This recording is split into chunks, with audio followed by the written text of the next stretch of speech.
आपका बहुत बहुत स्वागत है। बहुत दूर बहुत से आए धन्यवाद। हैं, टफ शेड्यूल है। यहाँ जो लोग हेमंत बिस्व शर्मा को बाहर से आते हैं, जो लोग कवर करते हैं उनको हेमंतो दा बोलते हैं, जो लोग इनके साथ हैं उनको दादा बोलते हैं, तो जिन्होंने बीट कवर की है वो हेमंतो दा बोलते हैं।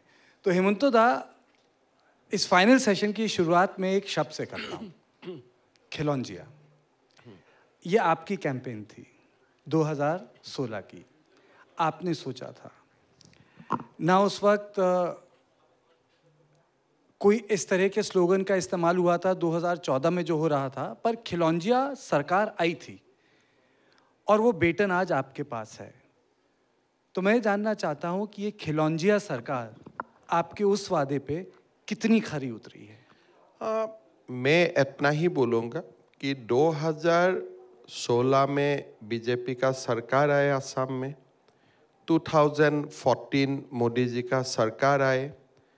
आज Assam is a much better place to live.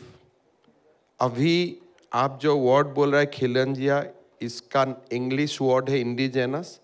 आज हमारे लोगों का असम का ऊपर पूरा दबदबाव है। यानी आप ये कह रहे हैं कि जो आपने वादे किए थे इमिग्रेशन को, डिपोटेशन को, आइडेंटिफिकेशन को, उस पे आपकी सरकार खरी। देखिए, ये जो इश्यूज है, आप अगर नंबर्स से बात करता है, ये बहुत ही टफ जॉब है। इसलिए असम में अगर आप नंबर्स का काउंट करते हैं, it can go to lakhs, it can go to crores. But मैं इतना ही बोल सकता हूँ कि टुडे इन असम हमारे जो लोग हैं, जिसको आप भारतीय बोलेगा, जिसको आप असमिया बोलेगा, जिसको आप खिलंजिया बोलते हैं, दे हैव रिकैप्चर्ड एवरीथिंग। जो भी हमारे हाथ से चले गए थे, today we have reclaim everything.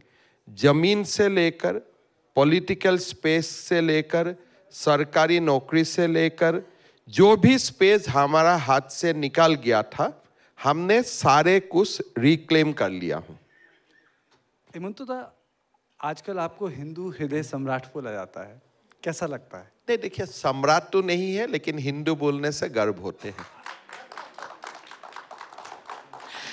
लेकिन उसका उलट ये है कि अगर आप हिंदू हृदय सम्राट बने तो उसके लिए क्या मुस्लिम विरोधी चेहरा होना जरूरी है? और ये सिर्फ मैं असम में बात नहीं कर रही, आप झारखंड गए, वहां के आप सर प्रभारी थे। मैं पद्मजा जी, मैं आपको एक बात बताना चाहता हूँ।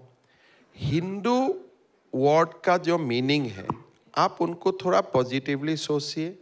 ये देश में हिंदू है, इसीलिए ही ये देश में मुसलमान है। पाकिस्तान में मुसलमान थे, आज पाकिस्तान में हिंदू नहीं है। ये देश में हिंदू है, इसीलिए ये देश में मुसलमान और क्रिश्चियन है। यही हिंदू का परिभाषा है और उसी के लेके मैं गर्व भी महसूस करता हूँ। लेकिन जब आप प्रचार पर निकलते हैं, जब आप राजनीति करते हैं, अपने स्टेट में आपने कहा है कि ठीक है, इलीगल मदरसाज मैं बंद करना चाहता हूँ, मैं चाहता हूँ मदरसा में मॉडर्न एजुकेशन हो। झारखंड में जब आप चुनाव प्रचार पे गए तो आपने कहा कि भाई यहाँ के कुछ लोग आधा इधर वोट करते हैं, आधा उधर वोट करते हैं। असम से तो झारखंड का हालत और खराब है। थोड़ा समय लगेगा, लेकिन जो असम में हम लोग जो भाषा बोलता हूँ, उसको डबल करके वेस्ट बंगाल में बोलना चाहिए, उसको ट्रिपल करके झारखंड में बोलना चाहिए। कोई कम नहीं होना चाहिए। कि इसलिए पूरा eastern India, north east India में हमारा समस्या है। हमारे जो संस्कृति है, हमारे जो देश का जो कल्चर है, देश का जो पॉलिटिकल, हमारे लोगों का जो पॉलिटिकल स्पेस है, ये स्क्वीज होते जा रहा है। और ये आप 51 से लेकर आज तक डेमोग्राफी का चेंज देखिए। आप 1951 में कितना मदरसा थे, आज कितना मदरसा है। 1951 में एक खास रिलीजन का कितना लोग थे, आज कितना लोग हैं। आप अगर पूरा एसेस करते हैं तो आपको यही देखने के लिए मिलेगा कि जो लोग हम भारत का है, उनका हाथों से या हमारे जो स्पेस है वो स्क्वीज होते जा रहा है, और जो भारत में नहीं था उनका स्पेस बढ़ते जा रहा है। ये हकीकत है। पर भारतीय मुसलमान को घुसपैठिया कहना, देखिए हम क्यों भारतीय मुसलमान को घुसपैठिया बोलूंगा? जो घुसपैठिया है उसी को ही घुसपैठिया बोलूंगा ना। हम क्यों बोलूंगा भारतीय? हम पागल हुआ है क्या? जो भारत में जिसका जन्म है, जो भारतीय भाषा बोलते हैं, जो भारत में ही उनका 3-4 जनरेशन है, हम इसको क्यों घुसपैठिया बोलूंगा? तब तो मैं एपीजे कलाम आजाद को भी बोलना पड़ेगा। हम क्यों ऐसा गलती करूंगा? हमारा भी तो कुछ दिमाग है। हम उसको ही घुसपैठिया बोलता हूं जो सचमुच घुसपैठिया है, बाकी किसी को नहीं बोलता। हम क्यों बोलूंगा? अगर मैं उनको बोलूंगा तो वो भी मुझे बोलूंगा। भारत उनका भी है, भारत मेरा भी है। मैं सम्मान करता हूं जो 6-7 पीढ़ी से भारत में है, वो चाहे वो हिंदू हो मुसलमान हो, ये तो भारत का ही है। लेकिन घुसपैठिया सबका आप थोड़ा सा, सुप्रीम कोर्ट में भी कोई परिभाषा दिया है, और that word is real, who those who came after 1951, इसको ही हम घुसपैठिया बोलता हूं। बड़ी सीधा बात है। पर इसको लेकर के थोड़ा सा आपका विचारधारा बदली है। बहुत वक्त तक आप बदरुद्दीन अजमल को भी कहते थे वो कि तो है घुसपैठिया। आप उनसे बात करो ना 2-3 मिनट, आपको ही लग जाएगा वो भी कहां से आए हैं, कैसे आए हैं। पर कांग्रेस तो अब कह रही है कि आपके उनसे बड़े खास रिश्ते हैं, बड़ा प्रेम है, परस्पर प्रेम है दोनों के बीच। जब मैं सीएम अब आप उनको सलाह भी दे रहे हैं कि शादी कर लो। मैं जब सीएम हूं, मेरा साथ सबको अच्छा रहना उनका मजबूरी है, ये मेरा मजबूरी नहीं है। चलिए, तो कांग्रेस का लोग भी मेरा साथ असम में अच्छा रहते हैं, यूडीएफ का लोग भी अच्छा रहता है, वो उनका मजबूरी है, मेरा मजबूरी नहीं है। मैं उनका घर नहीं जाता हूँ, वो मेरा घर में आते हैं। मैं आपका हेमंतो दा, आपका मैं ध्यान एक दूसरे मसले पर आकर्षित करना चाहता हूँ। इजाज़त चाहिए। आप पॉइंट पर्सन है भारतीय जनता पार्टी के नॉर्थ ईस्ट में, कई सारी सरकारें बनी, आपकी भूमिका अहम थी, चाहे अकॉर्ड्स थे, बॉर्डर वाले इश्यूज थे, पॉलिटिकल सेटलमेंट थे। आपके कार्यकाल में अल्फा का भी, जिसे कह सकते हैं, प्रेजेंस आपने काफ़ी कम कर दिया, एक तरह से ख़त्म किया। पर आज उत्तर पूर्व में मणिपुर की समस्या इतनी क्यों बढ़ी और 2 साल तक प्रशासनिक रूप से चलती क्यों चली गई? देखिए, मणिपुर का जो समस्या है वो 2 साल से नहीं, ये देश का स्वाधीनता का समय से ही है। 3 कम्युनिटी मणिपुर में एक साथ रहते हैं, उनका अपने आप में जितना ट्रस्ट एंड कॉन्फिडेंस बिल्ड होना चाहिए था, ओवर द इयर्स नहीं हुए। कुछ लोग म्यांमार से भी आते हैं, उसी के लिए भी लोग नाराज है। This is a very complex issue और उसका कोई शॉर्टकट फॉर्मूला नहीं है। यू हैव टू, ये जो कांग्रेस बोलते हैं कि मणिपुर का हंगामा 2 साल से हुए, उनका खुद का सरकार का बारे में उनका खुद मालूम नहीं है। आज जो आप देख रहे थे या देख रहा है, ऐसा 6-7 एपिसोड पहले भी हो चुका है। एवरी 5 years 6 years मणिपुर में ये रिपीट होते हैं। आज सोशल मीडिया ज़्यादा है, आज टीवी ज़्यादा है, इसीलिए इसका पब्लिसिटी हुआ है। लेकिन 2000-3000 लोग एक ही हादसा में पहले से भी मर चुका है। So it is a collective failure है। आप भारत सरकार को बोलो, मणिपुर सरकार को बोलो, पीपल ऑफ नॉर्थ ईस्ट को बोले कि जो 3 जातियां वहां में रहते हैं, नागा, कुकी एंड मेइतेइज, उनका बीच में जो ट्रस्ट एंड कॉन्फिडेंस होना चाहिए वो बिल्डअप नहीं हुआ है। उनका बहुत सारे रीजन है। मेइतेई लोग वहाँ रहते हैं, they are not scheduled tribe, Kukis are scheduled tribe. Kukis can purchase land in Imphal, but the Meitei cannot purchase land in Kuki area. So there are many things, so which need a different kind of approach. और मेरा लगता है अभी जो भारत सरकार कर रहा है, फाइनली इसको रिजॉल्व करने का कर रहा है। You give government of India some more time. ये 75 years का बीमार है, लेकिन धीरे धीरे म्यांमार का फेंसिंग का बात हो रहा है। लुटीनू कम्युनिटी को एक अपना जो अधिकार है, अधिकार वहाँ पास करने का बाद है। Lot of back channel discussion is going on and मेरा लगता है कि अल्टीमेटली जो मणिपुर उभर के आएगा, दैट विल बी स्ट्रॉन्ग और बहुत शक्तिशाली मणिपुर उभर के आएगा। लोगों ने ये अप्रोच नहीं किया था, लोगों ने एड्रेस नहीं किया है। अभी गृह मंत्री जी ने इसको एड्रेस करने का कोशिश कर रहे हैं। ही जो सिम्टम है उनका साथ साथ डिजीज को भी ट्रीटमेंट कर रहे हैं, और मैं कॉन्फिडेंट हूं कि Manipur will overcome, give some space. आपके हिसाब से क्या होना चाहिए? आप भी मल्टी एथनिक स्टेट चलाते हैं, आपके भी ऑटोनोमस काउंसिल, एक नहीं कई सारी ऑटोनोमस काउंसिल, में ट्वीट देख रहा था। हाँ। आप लोगों को वहाँ उसमें धन्यवाद दे रहे थे ऑटोनोमस काउंसिल के लोगों को। तो ये आपके हिसाब से मणिपुर में क्या होना चाहिए था और क्या क्या नहीं हुआ? देखिए, जानना चाहता हूँ मैं। देखिए, because of the politics of Congress हमने पहले सफर किया, बट आज असम का हालत बदले हमारा इतना हालत खराब हो गए थे कि लोगों ने कलेक्टिवली डिसाइड किया कि विल रिजॉल्व दिस, रिजॉल्व हुए। लेकिन हमारे जो लैंडस्केप है, थोड़ा मणिपुर का लैंडस्केप अलग है, नागालैंड का लैंडस्केप थोड़ा अलग है। आप सोच सकता है कि असम हैज बीन बाइफर्केटेड, और सीमा का 72 में असम का विभाजन हुआ, कांग्रेस ने सीमा भी नहीं लिखा, असम क्या है, मेघालय क्या है।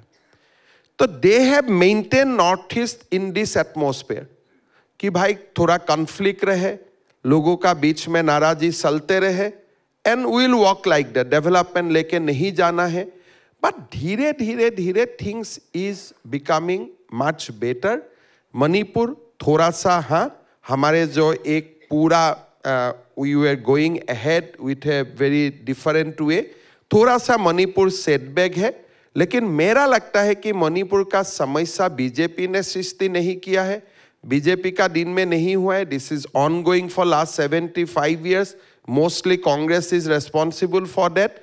और कभी आप लोग मणिपुर का बारे में अगर समझना चाहेगा तो एक नागा, एक कुकी, एक मैतेई को साथ में बैठा के आप लोग बात कीजिए, and you will know that इसका कितना गहरा है। Issues are very very deep. और ऐसे जो लोग बोलता है मणिपुर में आप क्यों नहीं गया, मणिपुर, ऐसे होने से तो काफी सारे चीज हो जाता है। Many things are beautiful from Delhi. अरे 2 साल हो गया, क्यों रिजॉल्व नहीं किया? मतलब क्या करना चाहिए? लोगों को गोलियां डालना चाहिए लोगों का ऊपर? जैसे कांग्रेस ने आइजॉल का ऊपर बम फेंके थे, ऐसे हमें बम फेंकना चाहिए? क्या करना चाहिए? तो this has a way to be handle, and it will handle. Assam 3 दशकों का बाद ठीक हुए ना, so give some time, don't be impatient. यही कारण है कि सारे के सारे एमएलए असम में आके बात करते हैं, वो अपनी बात खुद ऑर्गेनाइज नहीं कर पा रहे। डिफिकल्ट है, तीनों कम्युनिटी को बात करना, एक टेबल में बैठा के बात करवाना भी डिफिकल्ट है। ये इतना इजी लैंडस्केप नहीं है। Nagas is fighting for their rights from last 75 years. Thousands of people have died.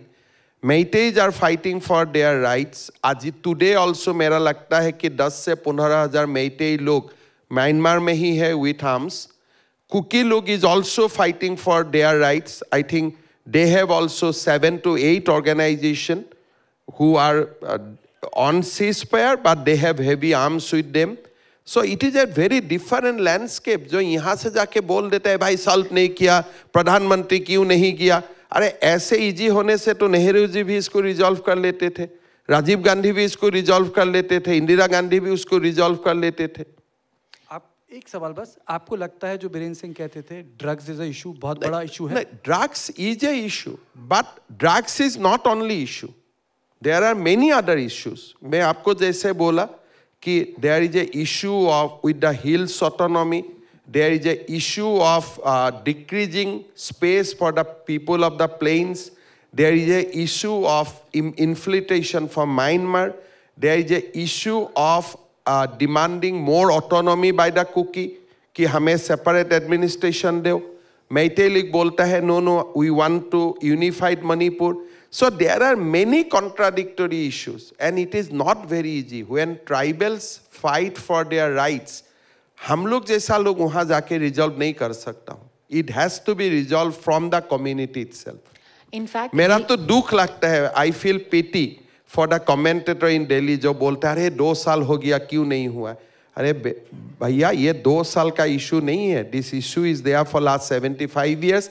कभी गूगल करके देख लीजिए।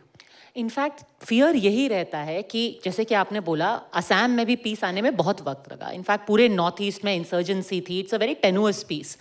जितना मणिपुर ऑन द बॉयल रहेगा, क्या ये और स्टेट्स में स्पिल ओवर इफेक्ट होने का स्पिल फियर ओवर नहीं नहीं होते, इसलिए क्योंकि हिल ट्राइब्स हैं। देखिए मणिपुर एंड असम का distance is almost 800 kilometre. I mean Nagaland. Nagaland का भी हमारे अभी तो नागालैंड में कोई समस्या नहीं है, बट यस अगर नॉर्थ ईस्ट का कोई एक प्रदेश में भी कुछ होते हैं उसका एक साइकोलॉजिकल इम्पैक्ट तो हर जगह में पड़ते हैं, लेकिन फिजिकली वी आर अपार्ट। सो असम आप ये उसी दृष्टिकोण से यही भी बोल सकता है बंगाल में कुछ होने से भी असम का इम्पैक्ट होगा, because Assam and Bengal lives more in proximity. हम अब Assam is going to enter into election mode very quickly. क्या वहां पर एक फियर है कांग्रेस के रिसर्जेंस को लेकर के? The reason I ask this question sir is because in the Lok Sabha elections जो अभी हुए हैं पूरे देश में जो सबसे ज्यादा मार्जिन ऑफ विन था वो था कांग्रेस के रकीबुल हसन का, और वो भी उन्होंने किसको हराया? आपके अच्छे मित्र बदरुद्दीन अजमल। नहीं, रकीबुल हुसैन को तो हम ऐसा एक देश बना ही दिया हूं, वो आगे भी 10 लाख वोट से ही जीतेगा। After delimitation that constituency is 95% with Muslim. So जो भी मुस्लिम नेता को लड़ना है उधर ही जाना चाहिए, वहां मैं सुना हमने ऐसा ही उसको बना दिया हूं। लेकिन असम ही एक सा प्रदेश है out of 126 BJP lead 97 seat in parliamentary constituency. हम 14 में 11 सीट जीते, और असम में विथ 40% मुस्लिम, जो असम का टोटल लैंडस्केप है 40% मुस्लिम है, और 40% मुस्लिम होने का बावजूद बीजेपी 11 लोकसभा सीट जीतते हैं, और हमारा असेंबली का जो लीड है out of 126 we led in 97 seats. इतना भव्य विजय देश में कहीं नहीं हुआ है विथ 40% मुस्लिम पॉपुलेशन। तो यही कभी आप लोग चर्चा नहीं करते हैं, ये तो आपको सीखना चाहिए, समझना चाहिए। भाई एक प्रदेश में 40% मुसलमान होते हैं, फिर भी बीजेपी को 11 लोकसभा आउट ऑफ 14 कैसे मिलता है, और 126 सीट है। मेरा तो लगता है असेंबली में हम लोग सेंचुरी भी मार के आ जाएगा। आपके सवाल का जवाब प्रियंका गांधी ने दिया था जब वो लोकसभा में ढुबरी कैंपेन करने गई थी कि ये हिमांता बिस्व शर्मा और बदरुद्दीन अजमल एक फिक्स्ड मैच खेलते हैं, मुस्लिम वोट डिवाइड करते हैं, अब नहीं होगा मुस्लिम वोट मेरा डिवाइड। कोई इंटरेस्ट ही नहीं है। मैं तो मुसलमान लोग को बोलता हूं भाई जिसको चाहे उधर ही वोट डाल दो। मेरा कोई इंटरेस्ट नहीं है। मेरा इंटरेस्ट है मदरसा बंद करने में, डॉक्टर बनाने में, इंजीनियर बनाने में। मेरा इंटरेस्ट है मुसलमान को रास्ता देना, स्कूल देना। वोट कहाँ देता है मैं खबर ही नहीं लेता हूँ। पर एक अभी भी मैं सुबह सुबह से आज कैंपेन करके आया, एक ऑटोनोमस काउंसिल का इलेक्शन है। मैं एक ही बात बोला कि भाई आप लोग आराम से रहो, शांति से रहो। बीजेपी को वोट देने के लिए आप सोच भी मत लो। वो देना है तो देना, नहीं देना है तो नहीं देना, ये आपका बात है। लेकिन जो प्रियंका गांधी बोल रहे हैं, बदरुद्दीन रकीबुल, ये सब तो नाम भी मैं याद नहीं करता हूँ चुनाव का समय, इसलिए मेरा आंख उधर जाते ही नहीं। मेरा आंख अलग जगह में रहते हैं, एंड मैं उसी से ही हम लोग जीत के आएगा, आप चिंता मत करो। पर फिर तो यही इसको वही स्ट्रेंथन करता है ना इंप्रेशन को कि एक चीफ मिनिस्टर कह रहे हैं मुझे मुसलमानों का वोट नहीं चाहिए। ये तो बात नहीं बोला। मैं बोला भाई मैं फोर्स नहीं करूंगा वोट देने के लिए। इसका तो आप नहीं, तो मैं गलत बोलने से तो सुप्रीम कोर्ट मुझे नोटिस भी दे देते थे। मैं बोलता हूं मेरा इंटरेस्ट नहीं है, आपको जहां चाहे आप वोट डालो, मैं आपको कोई फोर्स नहीं करूंगा। मैं दुविधा में नहीं डालूंगा कि मोदी जी को वोट दो, हिमंत बिस्व शर्मा को वोट दो। जहां इच्छा उधारी डाल दो आप। मैं आपको दुविधा में नहीं फंसाना चाहता हूं, इसलिए कोई सारे लोग मुझको बहुत प्यार करते हैं, लेकिन फिर उसको वोट भी बीजेपी को नहीं देना है।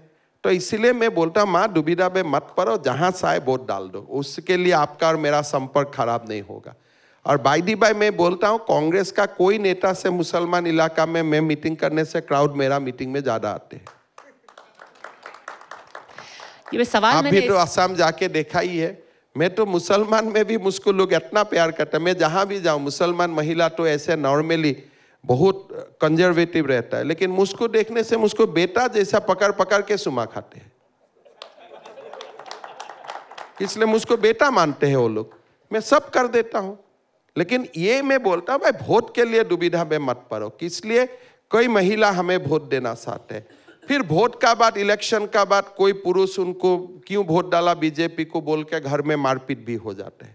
महिला बीजेपी को देता है, हस्बैंड कांग्रेस को देता है, इसीलिए घर में लड़ाई हो जाता है। तो इसीलिए मैं ही खुद बोलता हूं, भाई कष्ट में मत पड़ो, जिसको चाहे वोट डालो, मुझको तो सुनाओ, ऐसे भी जीतना है, मैं जीत के आऊंगा। ये सवाल मैंने इसलिए भी पूछा था क्योंकि अभी 1 महीना पहले आपने एक SIT गठित की। ये अक्सर इल्ज़ाम लगाया जाता है कि एक अल्टीमेट, पहले तो ये सारा मदरसा, ईद, नमाज, ये सब होता है, जब सब एग्जॉस्ट हो जाता है तो एक ब्रह्मास्त्र निकलता है बीजेपी के तरकश से, पाकिस्तान।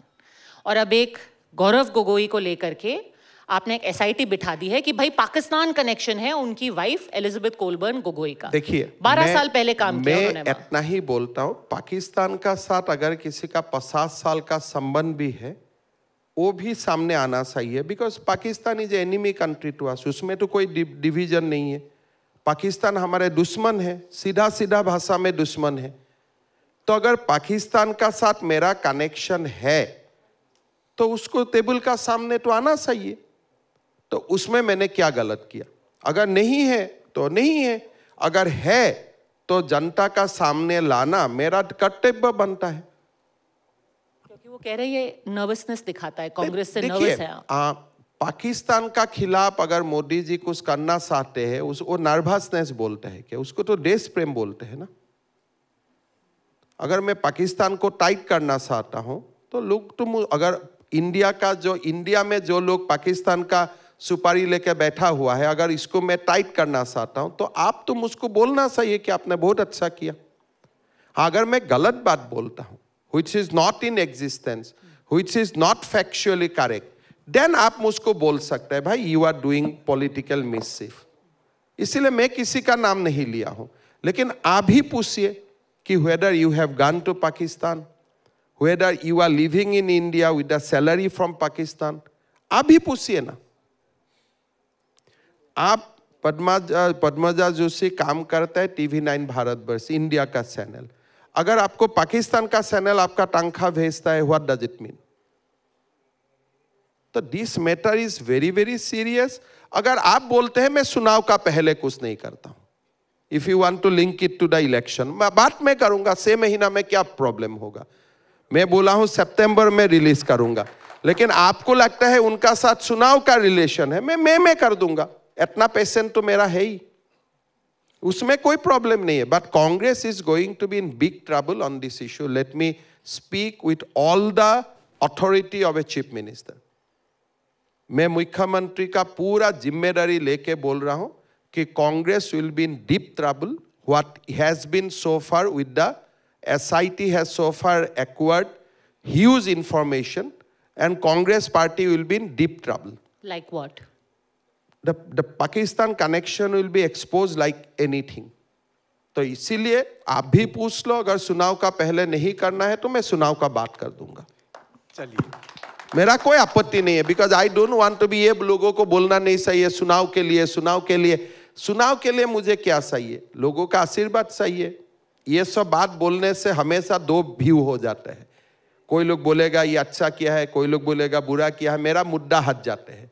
नहीं, पर आप ये बहुत बड़ा एलिगेशन लगा रहे हैं कि आप कह रहे हैं कि एस्टैब्लिश हो चुका है पाकिस्तान लिंक। मैं with authority of the chief minister मैं बोल सकता हूं कि this is a very deep rooted things. इसमें कोई पॉलिटिक्स नहीं है। जब चीज सामने आएगा आपको खुद लगेगा हाँ सरकार ने ठीक किया है।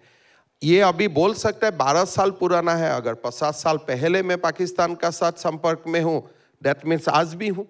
काट कैसे हो जाएगा? तो this is a big things. बाकी मैं खारगे जी को भी पत्र लिखूंगा कि चुनाव का पहले ही इसको लाना चाहिए कि चुनाव का बाद लाना चाहिए।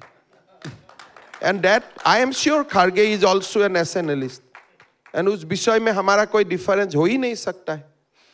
मैं ऑलरेडी असम में बोल सका हूं कि once SIT complete the reports, I will share that with Mallikarjun Kharge first and then with the people. And I want to act very fairly. उसमें हमारा कोई आपत्ति नहीं है। हेमंत दा, अभी ये स्थानीय सवाल है, ये बिहार दिवस को लेके क्यों ये विवाद हुआ था?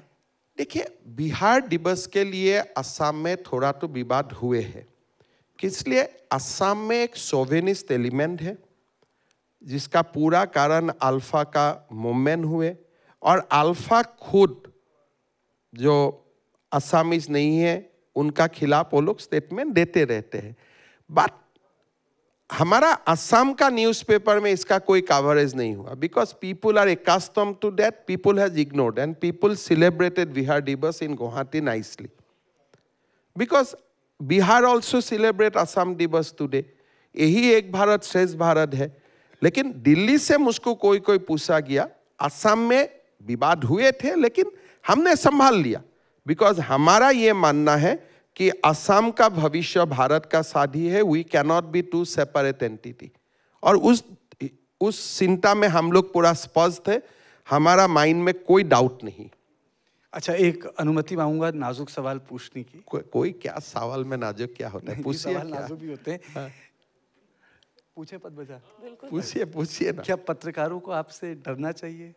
पत्रकार को डरना चाहिए, अगर सबको डरना चाहिए, पब्लिक को तो डरना चाहिए, सीएम को डरना नहीं चाहिए, पब्लिक को पत्रकार को डरना चाहिए। नहीं, पर आपसे डरना चाहिए। अरे मैं कौन हूँ यार, मैं तो आज हूँ काल नहीं हूँ, मैं क्या हूँ, मैं तो व्यक्ति हूँ, और 20 साल 30 साल जिंदा रहूंगा फिर मर जाऊंगा। ये तो हम लोग क्या है, हम लोग खुद अपने आप को सोचता हूँ कि we are a big institution.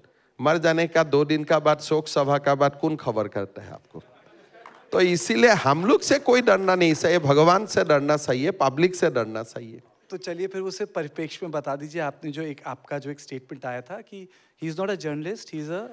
देखिए असम में क्या है, हमारा जो मेन स्ट्रीम जर्नलिस्ट है, ये लोग गवर्नमेंट का ऊपर दबाव बना के रखा है कि पोर्टल का जर्नलिस्ट को आप जर्नलिस्ट ना घोषित किए।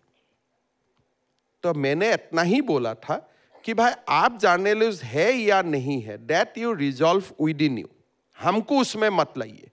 हमारा जो लीगेसी मीडिया है और टेलीविजन है, ये लोग सरकार को ज्ञापन देके रखा है कि पोर्टल का कोई रजिस्ट्रेशन नहीं है, रेगुलेटरी अथॉरिटीज नहीं है, तो इसीलिए पोर्टल को जर्नलिस्ट नहीं माना जाना चाहिए। तो मैंने बोला भाई सेटल बिटवीन यू, अगर आप लोगों का बीच में जो भी निर्णय होगा सरकार will agree to it, because this is mostly आपका इशू है, वो मेरा इशू नहीं है। तो रजिस्टर्ड पॉलिटिकल पार्टी का लीडर्स को भी हम पॉलिटिशियन मानता हूं, नॉन रजिस्टर्ड पार्टी को भी पॉलिटिशियन मानता हूं। सब पॉलिटिशियन का बीच में तो कॉन्सेंसस है, कौन पॉलिटिक्स है कौन पॉलिटिशियन नहीं है। लेकिन असम में जर्नलिस्ट कम्युनिटी में वो कॉन्सेंसस नहीं है। ये लोग बोलता है भाई लीगेसी मीडिया में तो आप प्रेस काउंसिल जाएगा, नेशनल मीडिया टेलीविजन में आपका फोरम है जाने का, लेकिन पोर्टल में कुछ सी लोगों का कंप्लेन होगा तो लोग कहां जाएगा। तो इसीलिए it is a matter between them, हमारा उसमें कोई नहीं। पर सर वहाँ लार्जर इशू ये नहीं है कि वो पत्रकार जो है बैंक में करप्शन को लेकर के सवाल ये पूछ आपका रहा था। गलत है, वो बैंक में करप्शन लेके नहीं गए थे। यूट्यूबर उनका खुद का जेसीबी है, उसका खून का डंपर है, उसका बड़ा भाई लैंड का ब्रोकरी करते हैं, तो इसका बहुत बड़ा स्टोरीज है। तो ये जो लोग दिल्ली में आके स्टोरी बनता है, मैं वो सब में कन्फर्म नहीं करना चाहता हूँ, बिकॉज छोटे इशू होते रहता है। लेकिन एक पत्रकार का डेफिनेशन क्या है आप लोग खुद ही तैयार कीजिए। ए जर्नलिस्ट, जहां तक राइटिंग का इशू है हम आपको कुछ नहीं करूंगा, लेकिन in your private life if you run a hotel and वहां में कुछ प्रॉब्लम होते हैं, then can you ask for the journalistic cover for that. तो बैंक में वो लोन लेने के लिए गया था, एमडी को दबाव बना रहा था कि हमें पैसा देना चाहिए, एमडी ने हमें कंप्लेन किया है। Nothing, he has not gone there to cover any news. उनका पहले भी न्यूज नहीं था, आगे भी न्यूज नहीं है। और मैं बोलता अरे बैंक का खिलाफ क्यों लिखते हो, मेरा खिलाफ लिखो ना, आपको तो कोई अरेस्ट नहीं करेगा। क्योंकि इसमें लार्जर नैरेटिव जो है वो ये है कि असम से लेकर के, गुजरात से लेकर के, कश्मीर से लेकर कन्याकुमारी तक अब बीजेपी को लग रहा है कि जहां जहां हमारी सरकार है वहां पर हम फ्री फॉर ऑल है, कोई बोलेगा। अभी आपको तो मैं इनवाइट करता हूं, आइए पूरा मेरा खिलाफ असम में लिखिए, आपको कोई कुछ अरेस्ट नहीं करेगा, और आपको मैं स्टेट गेस्ट भी डिक्लेयर कर दूंगा। डेली मेरा खिलाफ लिखते हैं। ये तो बहुत ही इसलिए ये तो बहुत टिपिकल असम में देखिए, there is a hostile group to us, मैं आपको अभी बोला था असम का डेमोग्राफिक जो डिवीजन है, वो डेमोग्राफी से डॉक्टर्स भी है, इंजीनियर भी है, प्रोफेसर भी है, इंटेलेक्चुअल भी है, राइटर्स भी है, और मेरा खिलाफ पन्ना भरा के रखता है वो लोग, लेकिन मैंने किसी को कुछ नहीं किया और करना नहीं सही है। I don't have authority to do anything.